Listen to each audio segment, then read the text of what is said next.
John Kennebrew, the Executive Director and Founder. John, tell us what are the essential themes? What does Showcase do for these young men and for the young boys and girls? Absolutely right. We're in all different types of facilities. Showcase Group is based on 5 pillars. So we have the prevention pillar, which is about mentoring, being preventive, looking at some of the essence of gang violence and how we can prevent some of our youth from getting involved in gangs and providing more positive and creative opportunities so they don't feel like they have to go into these type of family environments that they seek in gangs. Also community engagement, which is hugely important, actually engaging the community and helping them understand that, you know, we can work together to create some resolution. Currently, we're working with Atlanta Public Schools on some initiatives. So we're always out there trying to get the message out and seeking other volunteers who might be able to lend a word, lend a hand, help us in our mission to improve the lives of these youth who are out in the community. You're the founder and executive director. That is correct. Why did you start the Showcase Group? I started Showcase Group because I was working out at a youth detention center myself, and unless these youth are not on psychotropic medication, they actually don't have an opportunity to speak with a mental health professional. So I saw the need. Say that again. Yeah, unless they're on psychotropic medication. So you may have someone who's Grand Theft Auto. You know, they've gone through a severe situation. They won't get to speak with a mentor or a counselor or anyone who can actually help them process that situation unless they're on Adderall or some type of psychotropic medication. So with that, I've been trying to take more mentors into the youth detention centers. We've been providing opportunities for groups to come in, volunteer, sign up, get the clearances, and get in here and help these brothers. All right, give us a sense of the need, because, you know, for a minute there, the state has squandered all of its detention center. Lorenzo Bend closed down, that's an eyesore. Yeah. They had one over off of Constitution Drive, Yeah. closed it down. Where are young people now being held? Because what the methodology was to shift them to the counties. So you got a 16, 17-year-old at Rice Street who probably should be in some other therapeutic community. Right. What are they doing with these young people? What's happening now is the new trend is to transition them into group home communities. So what's happened is a lot of the group homes that already exist are not quality programming. I mean, they're learning a lot of the same things that they're learning in the detention centers. So these youth are classified as maximum watchful oversight. So what's happening now is Showcase Group has actually just gone into investing into our first group home community. All right. We're developing a curriculum and partnering with agencies to provide quality programs. I put a pin in that. We got to take a break. What is your cog in this wheel? That's Showcase. Okay, well, my name is Jeremy Major. I'm a middle school teacher and a coach. So I've always been involved in the community. So when John and I crossed paths, I was actually doing a basketball camp program where we mentor youth as well as teach them the game of basketball. So when I met John, he and I, we discussed, he shared what was on his heart, and our passion for the youth and for the community that we live in, it kind of synced together. So what I do with Showcase Group is I'm heavily involved in the prevention aspect. Recently, in the Fulton County area where I teach at, we just had a recent death where a teen was shot after a football game.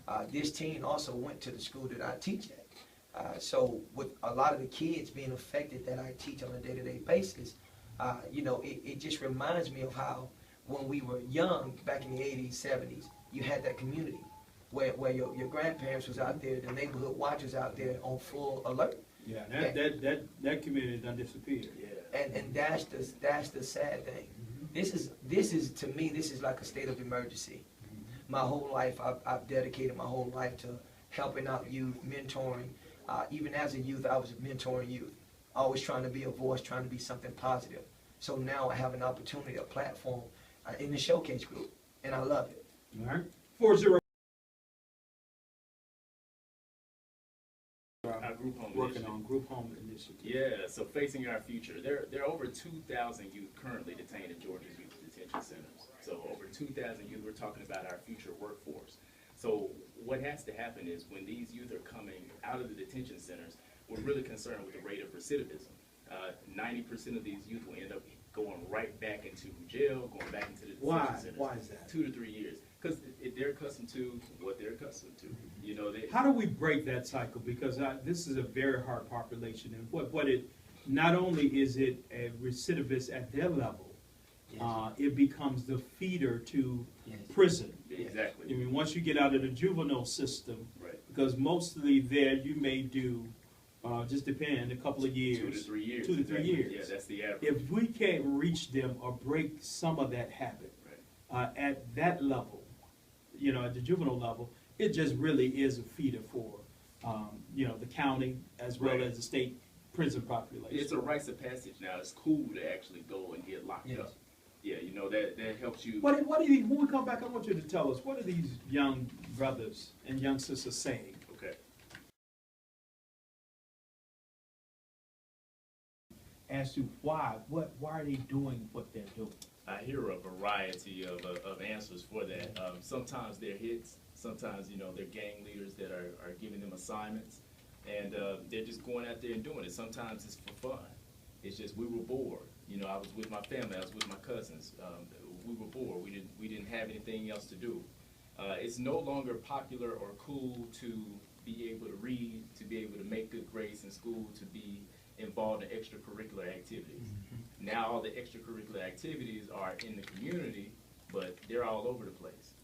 And that's the thing. That's why we're trying to create more opportunities, especially for workforce development. I have guys telling me all the time, if I could get a job, right, if I could get a job, I would work it. You know, I asked the guy the other day, I was like, well, you would work at a Subway versus selling drugs. I mean, this guy was saying that he was making $2,000 to $3,000 a week selling drugs. You know, and he was like, yeah, I would get out of the game if I could get a job, but I can't get a job. Now, mind you, this same guy who thinks he's a junior in high school can't even read his application for employment.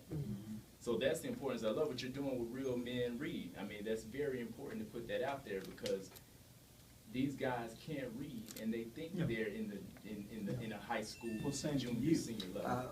To answer the question that you asked, John, also, I just want to elaborate on it. A lot of the times they're seeking attention. The parents are, if it's not a single mom, they're both working. They're working all day. They're working double shifts just to make ends meet. So a lot of times these children are seeking attention for whatever the reason is. And the only attention that they can get from an adult will be out of school.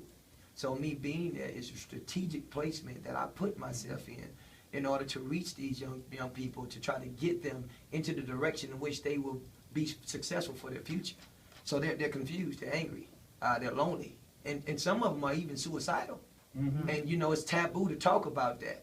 Because we, as you know, as a race of people, we don't need therapy. We're not suicidal. Yeah, we talk about it all the time. I tell people I have my therapist come on and tell people as cool as I am, as tight as I am, I have a therapist. I don't have Everybody no problem. needs one. Absolutely. And it ain't, you know, many of them have therapy, but it's the wrong kind. It's called Hennessy. We got therapy that we try to get home to right now called Cavassier. We got a lot of French therapists.